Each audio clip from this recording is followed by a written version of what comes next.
This is a Hot Pie Original.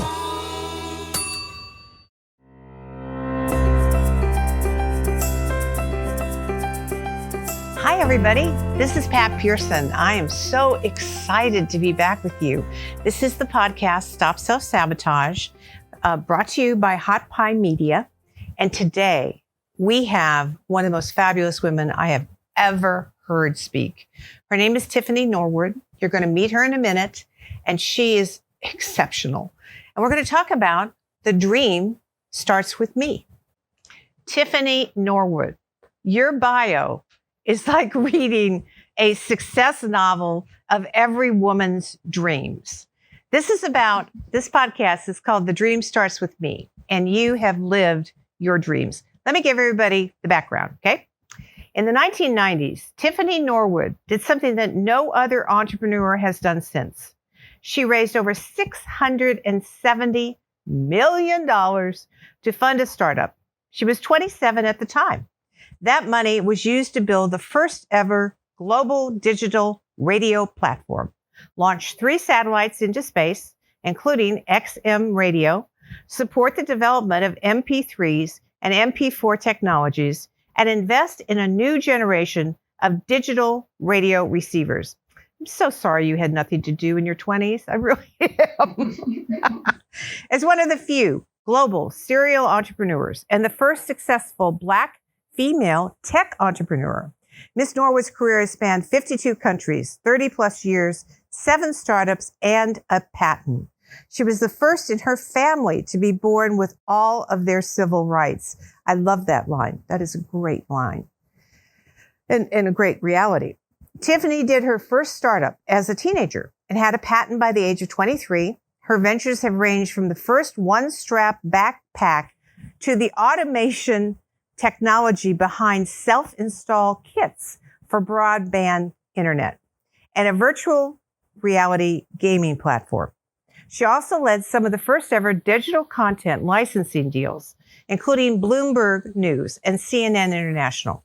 Tiffany was also an early collaborator with the Fraunhofer Institute in their Fraunhofer, okay, German, and their MPEG technologies. Currently, Tiffany is the founder and CEO of Tribetan.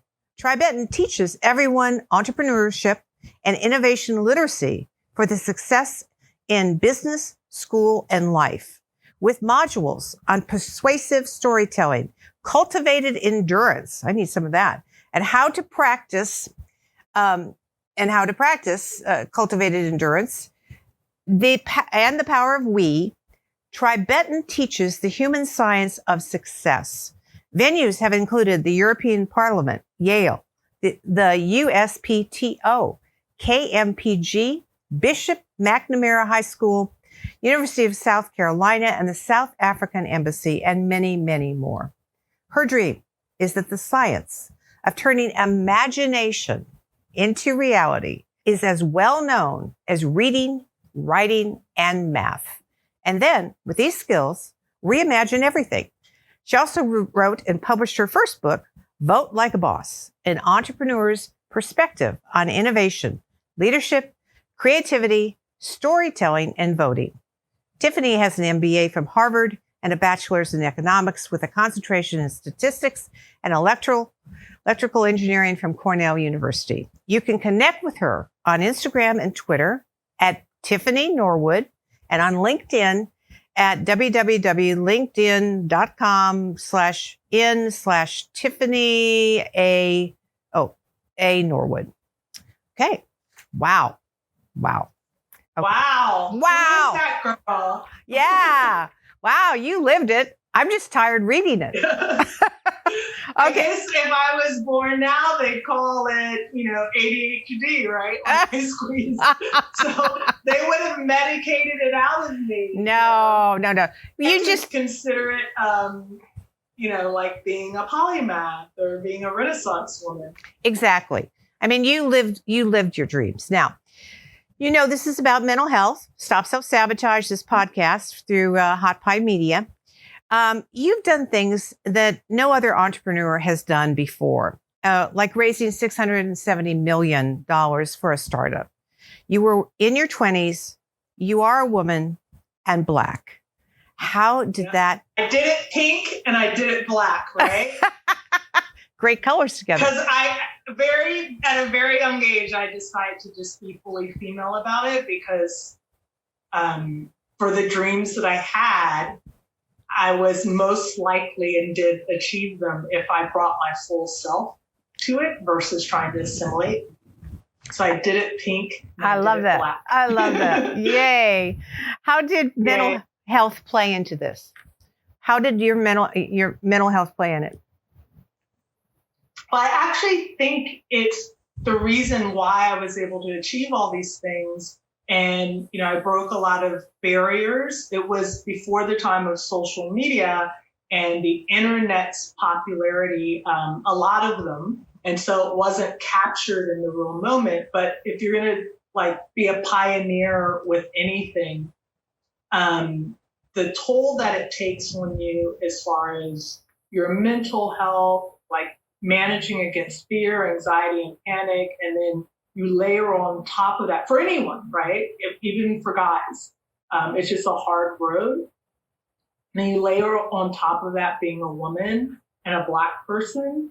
I found that dealing with almost a level of backlash or attack for coming into those spaces as a female and a Black person, that was going to be the hardest thing for me to manage against than, say, back in the day when I was growing up, it was like women can't understand math or numbers or coding or technology or anything. And I'm like, please, those are just things to learn. I taught myself to code out of a book with a Commodore 64 in the late 70s, early 80s, and then went on from there.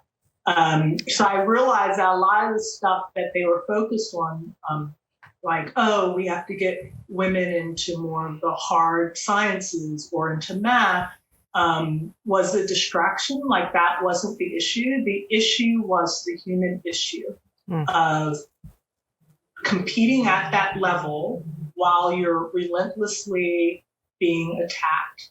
And so that became my focus that, what I really need to focus on is my mental health, and making myself ready for what's to come, for the fire to come. And it came, but I didn't perceive it as hot as most people. So I was able to keep my sanity and perform in the midst of the fire.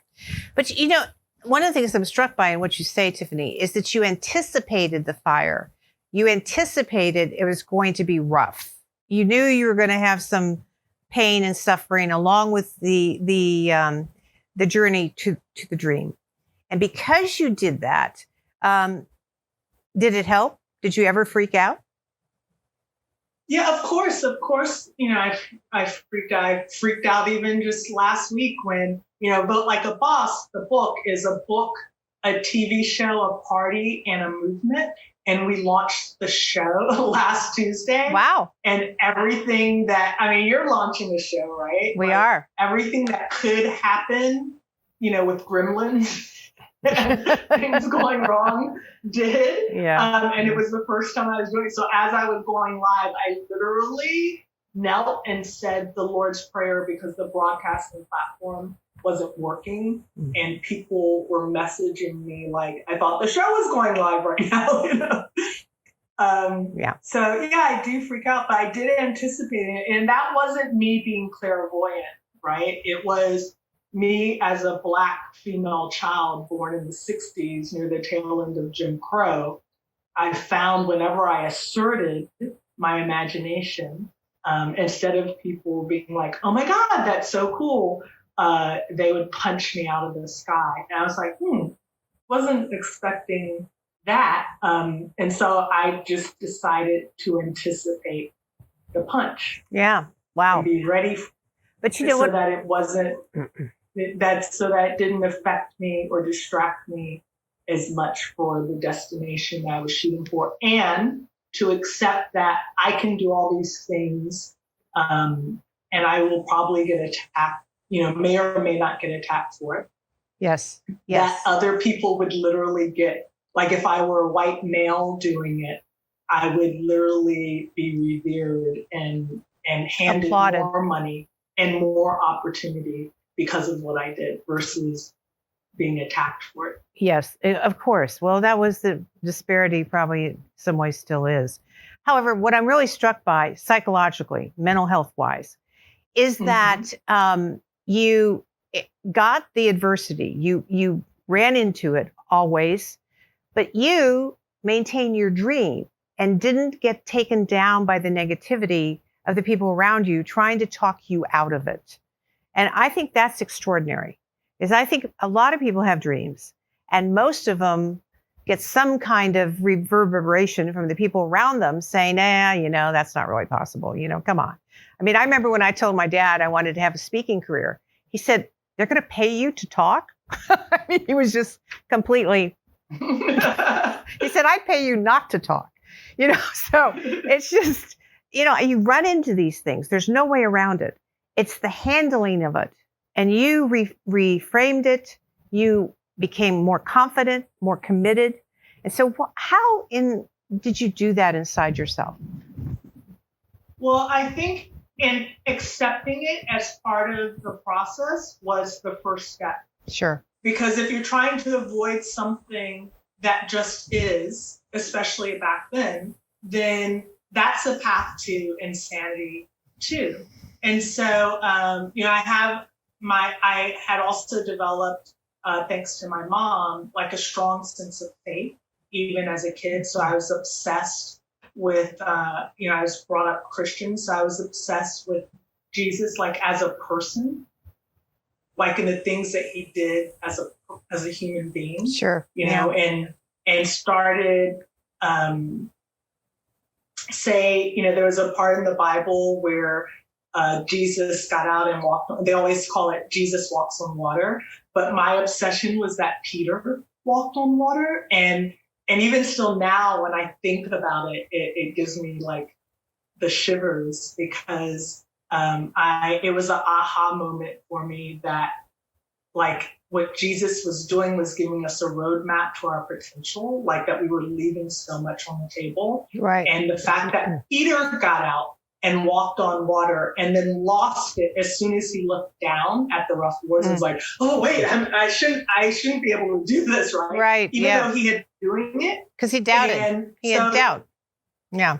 That was like one of the pivotal moments for me as a child, where I was like, I'm going to have I want to walk on water with the dreams that I have. I want to travel the world. I want to start companies. I want to do tech, creative, just everything, right? As you see in my bio. I want to walk on water, and what I'll do, and I can, because I saw it, right? Like I read that I as a human being can do that. And what I'll do differently is I'll keep my eyes on God. Like I'm not going to look down. So Gotcha. That was also a guiding principle for me for my mental health. Your values, yeah.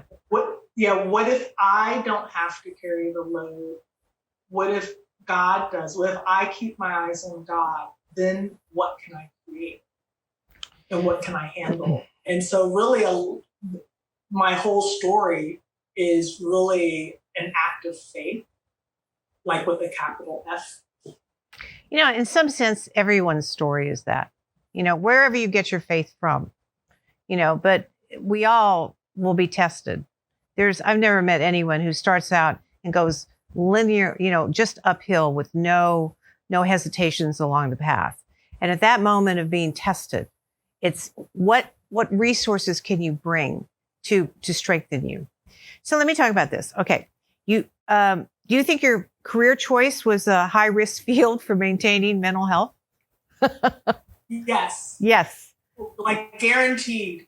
And I realized it more and more as I got into it. And the first time that I did a true startup, like a C corporations, we filed for patents, was while I was still at university. So I was 19. That was the first one-strap backpack. Wow.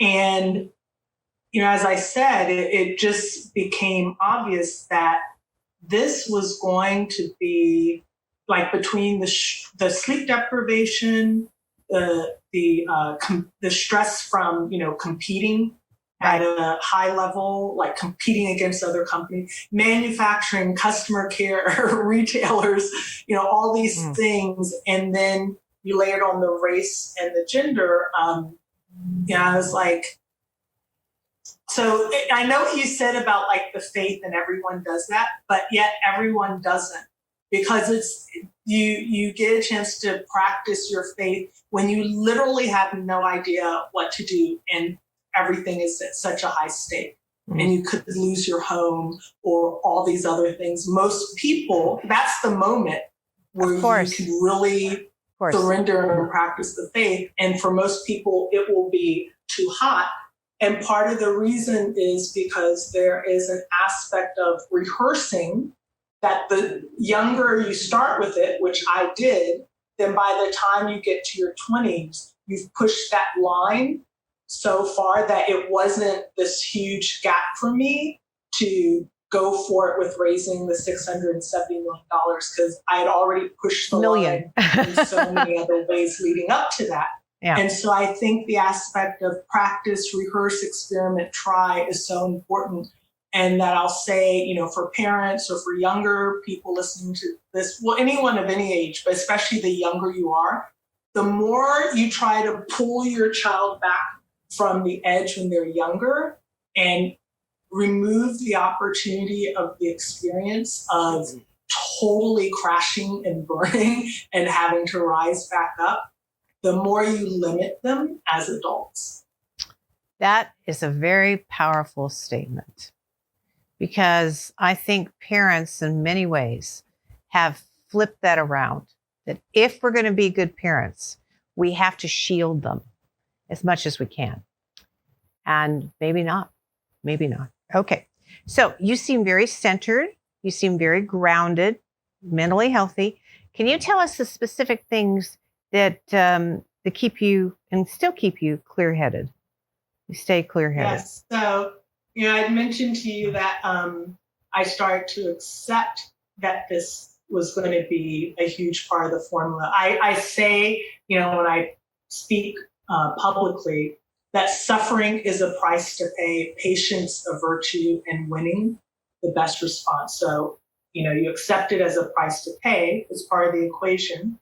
So then if it's part of the equation, how do I manage against it? Right. Like, say, if I want to be an elite athlete and I want to make it to the Olympics and win the gold medal, well, I know I'm going to get sore. I know I'm going to have tons of inflammation, maybe some injury. There'll be a lot of physical suffering with, as well as emotional and mental. But let's stick with the physical part. Right. So I develop, stretching. I develop sitting in ice baths. All those things.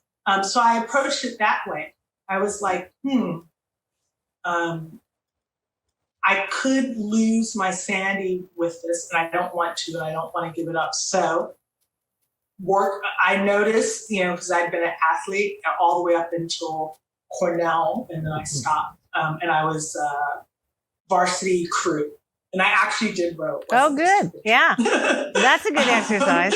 But I had been an intense athlete, all the way up to there, because once you get to varsity in college, either you're going to be a professional or literally go to the Olympics. And I knew that I wasn't going to go to that next thing.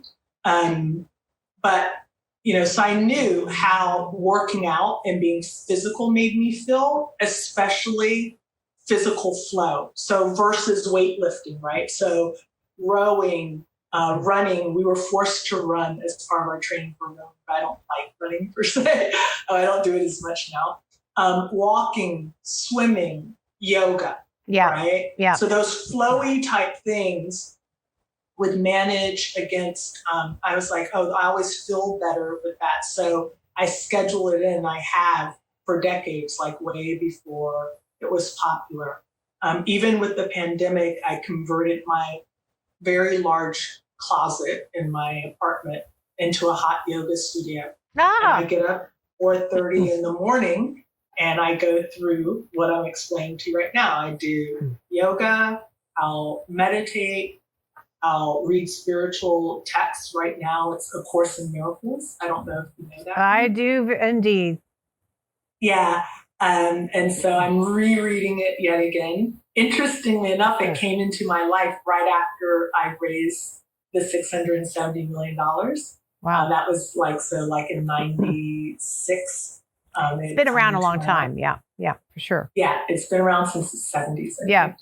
So I read it. And so I do all those things, and I do them as if I'm training to go to the Olympics. And so I can't stop. It's not, you do it for a moment and then you stop. It is a part of my, daily, weekly routine.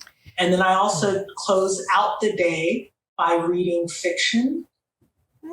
Nice. Yeah. Yeah. And then I follow that way. So it shifts me out of whatever my current reality is into this altered state that I then fall asleep into and then start again in the morning. What a wonderful routine. What I'm struck by is that the physicality helps not only your centeredness in handling the adversity, but it gives you the energy to handle, you take on the next tech challenge, the next startup, the next creative idea. And that's not new. However, I think a lot of people think that they have to sacrifice their mental health, give up exercise to go for their dream of creating whatever it is. Yeah, to that point. So I had a company that was 10 years old when we hit the Great Recession. And so let's see, by 2008. 8, 9, yeah. Anyway, it was like 7, 8 years old when we hit the Great Recession, depending on when you think it's the Great Recession started, right? So we're going through it, had so many fellow founders losing their companies and going through so much. And we were just fighting like crazy to keep our company alive. So, our hours of work had expanded. And in that moment, whenever I say to myself, I don't have time for yoga, I make myself do yoga literally 5 to 7 days a week. Wonderful. You're inspiring me. Because that's when you need it most. The other thing I want to add in is that because the mindset, imagination, mental health is the most important thing, like reality comes out of your mind. And so if your mind isn't good, then your reality won't be good. Like whatever's happening external in your life is some reflection of what's going on in your mind. Yeah. I also have support groups. Like that's the best term for it. We don't necessarily call it that, right? Yeah. But like for the longest time, a group of founders, like fellow founders and creators, it can change over time, but like we'll have regularly scheduled calls. Now they're Zooms, every couple of weeks or once a month. The way you would have, I'll speak as an entrepreneur, the way that you would have investor meetings or product meetings, because regardless, I know that the fire, the fear, anxiety, and panic are guaranteed, more so than getting the next deal done, right? Like it's just guaranteed. So would proactively have at any given moment some form of a support group. Yes. So you've structured your life to have these things, to have the exercise, support groups, to start with inspiration and end with imagination. I love that. That's a flow for the day. Okay, let me ask you one. I want to come to your book. Okay. In your book, Vote Like a Boss, the first chapter, oh, there it is. Good. Is titled A Cat. And the last page of the book is a single question. Is the cat alive or dead? What's up with the cat? Tell me about the cat. Yeah, so, Vote Like a Boss is a collection of essays and writings and poems. And it's a performance as well. So in the beginning of the year, I was performing it live on stage, and the performance and the book starts with a cat and ends with the question about whether the cat is alive or dead, and specifically Schrodinger's cat. And so, I start by, I usually start when I'm performing saying, today we're going to talk about a cat, billionaires, voting, maybe some persuasive storytelling, and we're going to end on unicorns. And then by then I have everyone in the audience confused, and I say, let's start with the cat, right? Specifically Schrodinger's cat, that experiment, and it's a thought experiment where it tells you the power of your thoughts and your imagination, that up until the moment that you open, so there's this cat in a box, right? And the question is the cat alive or dead? Right. And up until the point that you open the box, the possibility is both. Like, you hold literally the power of life and death of that cat just with your thoughts. So then the question is, what else are you creating and killing with your thoughts? Wow. Right? So then I tell them about Schrodinger's cat. In the beginning, I say, and here's a few of mine. So then I share with them how I see the world, including, my special performance that you got a chance to see, where I had a hair malfunction. Yeah. And then when I'm done with that, and I've dumped my imagination, my mindset, my mental state on them, I then ask them, so is the cat alive or dead? Whatever that big dream is that you have, whatever you imagine for your life, like me in the late 60s, early 70s, as a little Black girl with Afro puffs, are you going to bring life to it, or are you going to kill it? Wow. And if you're expecting to bring life to it, it means that first and foremost, you have to take your imagination and therefore your mental health seriously. Indeed. Yeah.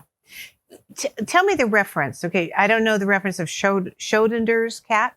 What was that? Was it an experiment? Yeah. So Schrodinger's cat was this experiment done by this scientist, and not to get into too much technicality around it, but the experiment that they found was in the possibilities of reality. If you have this cat in a box, depending on what the person thinks is the state of reality of that cat, it's the truth. So if you think the cat is alive, until you open the box, the cat is alive. If you think the cat is dead, then the cat is dead. And from that thought, you will literally start to behave against whatever that reality is in your mind. Right. So say, for example, if that's your favorite cat and it's in the box and you think the cat is dead, you don't know yet, right? You haven't opened the box. Right, exactly. You will get sad, grieve, you will start to cry, you will have like emotional reaction, you might do something impulsive, etc., from the thought of the cat being dead. Exactly. And so until you verify something objectively, your thoughts are the truth. Of course. And what I'll say even further than that is that the story of your thoughts is the truth. Well, and it's a wonderful illustration of the whole premise in mental health. The thoughts are things. Your thought is you're creating your reality, and whatever you think or focus on, it gives you energy or takes it away.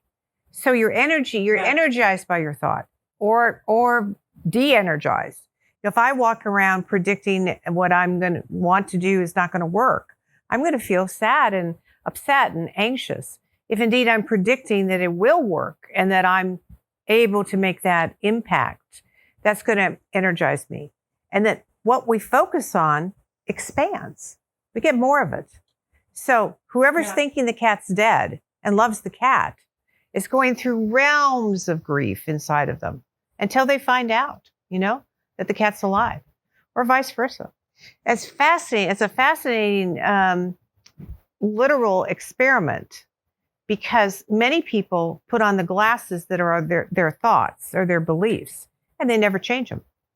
So wherever they thought. It goes beyond that. And this is, part of me as a frontier tech entrepreneur is that your thoughts, your mental health, your mental state is the most important thing because that's where reality is created from. Period. Yes. Right? Like, I like to say, Harriet had to imagine freedom before she took the first step. Of course. Like, no matter what it is, you don't just do something randomly, just out of the blue. You would have thought about it. Of course. You would have imagined it all the time. Even things like, taking your shower and brushing your teeth, right? Yes. So starts inside. Yeah. So if your mental health and mental state is poor, then your reality is poor. Because first you'll think about it, then you'll start talking about it to yourself and to others, and then you start to create against it. Absolutely. I love that. All right. In many of your speeches, you say products and companies don't fail. People do. Talk to me more about that. Okay, right. So products and companies don't fail, people do. So, in my space with VCs, and the numbers have gotten better, but you'll have these portfolios and you'll see 10%, 20% success rate, and then everything else fails, as far as the startups in the portfolio. I've been an entrepreneur for over 30 years, and I'll say no one's invented fire recently. Even me as someone who's built and launched satellites with the startup, right? It's like no one's invented fire, and people make millions of dollars off of cupcakes and cookies. Yeah. Like if you have any doubt that it's the person versus the product or the company, then you look at, things like Mrs. Fields cookies, right? Like they're chocolate chip cookies around forever, and look how well she did, or Georgetown Cupcakes in DC, which has a TV show. And so my point with that is that it's actually, a lot of times people will think about mental health as far as like countering anxiety or depression or the source of happiness. But I will also say that mental health and those soft skills, or soft skills, I consider them primary skills, are a strong source of success. And one of the ways that I can objectively demonstrate that that's the case is I've been an entrepreneur now and done startups for 30 something years. A lot of people, just like as a public speaker, right? A lot of people, I have this business idea, I'm going to start this, where they've started. So people will come and go and do and not do and start and fail.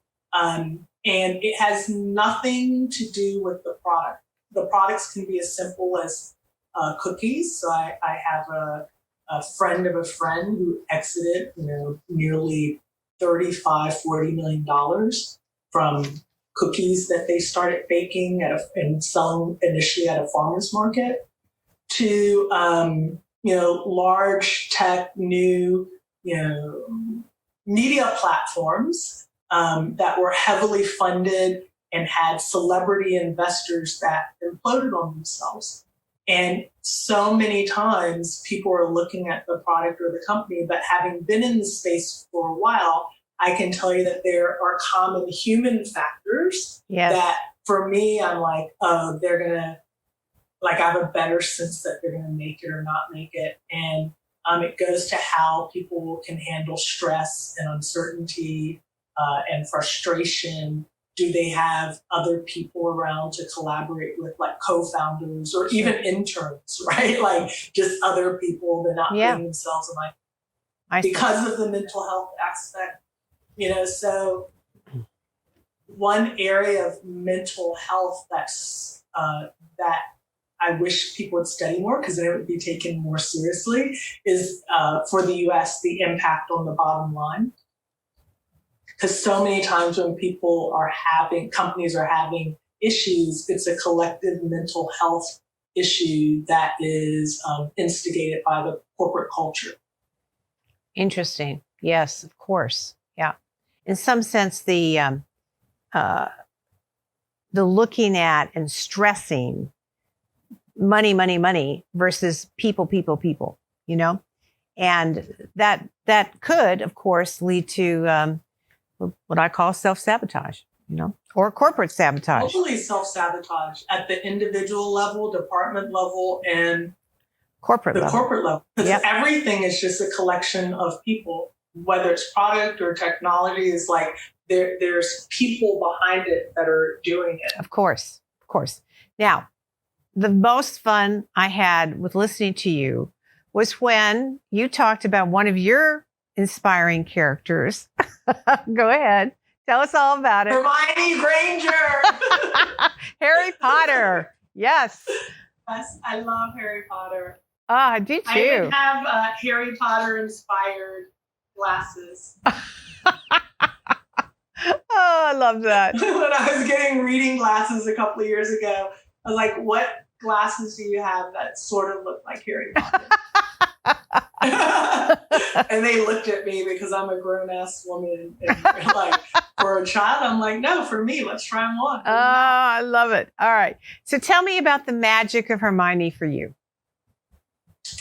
Well, in my industry, they talk a lot about the unicorn. Do you know that saying, like, he's a unicorn, she's a unicorn? Yes. You do know it or don't? I do. Yeah. Yeah, you do, right? Yeah. But tell everybody. As people started to use that term, because when I started out as an entrepreneur, this is another reason why the mental health was important. There was no reverence. No one cared, right? It was like, get a real job. Right. Kid, right? And so over time, in the course of my career, it became popular. And then these terms would pop up like unicorn. And when I would first hear it, I'm like, someone who is not a founder or is someone who never did a startup created that term because, there's so much suffering with being an entrepreneur, especially if you're going to get to the level where you've gone public or you've played in the billions space like I have. It's self-determination. It's like, self-management, self-leadership, not, it's a lot of practice and putting in the time, not magically appearing in a forest with a horn, out of the middle of your head, right? Yeah. It's not an indirect experience. It's a very direct, self-led experience. It's not a passive experience. Yes. You know what I mean? Yes, I do. And whenever you hear about unicorns in most stories, it's a passive sighting, and they have unicorn parents. So it's like you can't just be right. You can't make yourself a unicorn, right? Exactly. And so I never related it to that term, and I actually don't like it.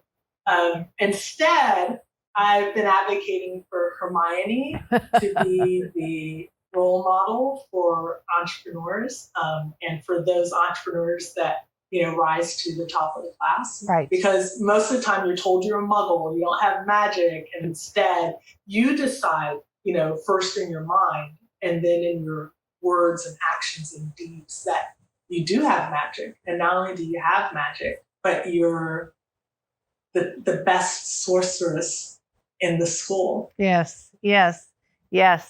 So when you're channeling your inner Hermione, what do you use? Do you have any, I don't know, implementations? Do you have any physical help that you whip out and show to make it happen? Well, how much time do we have left? I'll perform the poem. Okay, well, go ahead. Yeah, go ahead, please. I love it. Yeah, so the poem is called Hermione Rising. In your book. It's actually the last main chapter of the book. So the last two main chapters of the main section are titled That Unicorn. And then the final chapter of the main section is Hermione Rising, the poem. Okay. So this is something you wouldn't do if most writers wouldn't do, but I'm going to give away the end. Oh, okay. Yay. Well, we're all going to buy that book anyway, so go ahead. Yes, exactly. This is the podcast. I've never performed it on a podcast before. There you go. This will be the podcast premiere of Hermione Rising. Nice. I imagine something new, something different. I imagine a better way, something disruptive and innovative, used and revered, demanded and paid for, something transformative. Imagination, why do we deny it and discount it? It's the source of all innovation. Einstein was theoretical, not applied. Da Vinci, an artist and a scientist. George Washington Carver, no vision, no hope. And Harriet had to imagine freedom before she took the first step. I have a dream of traveling to space, of curing cancer, of running for office, of peace, unity, equality, and equity. You get what I'm saying? It's not about the how, it's about the why, the sense of purpose. No need to teach imagination, just endorse it. And with grace, give space for it. It's not to be packed away. It should be on display in schools and offices and podcasts, a priority among the others. Serious vote for tinkering and sketching and making and for play. Forcing memorization of someone else's prior imagination is not the way. The recipe gives space to extend and expand a concept through empathy and understanding, through diversity and collaboration, and embrace for imagination in the case of them all. The more minds that imagine together, the more innovation blossoms. The more diverse these minds, the taller it grows. And if it's fueled by love and understanding, it thrives and soars. We are 7 billion strong, brothers and sisters. We can do anything unless we fight each other. Go human or go home. Daydream. You are our future game changers. Your place is at the top of the class. Take out your wand and cast the spell of I want that. It's okay if it's messy. Reality is always messy. Screw up and then rise up. Wield the magic of hope and faith. And know that the world may attack your genius now, but love you for it later. Hermione is rising, and her power is limitless. And because of God's grace, so is yours. At this moment in time, I pray more than anything that you will use it for the greater good. And vote. God believes in you. Do you believe in yourself? Wow. I got goosebumps, Tiffany. I really do. Yay! Yay! That is extraordinary. Wait, so much better than a unicorn, right? It's so much better. Yeah. Yeah, no, I get it. I absolutely get it. Magic. We all love magic, don't we?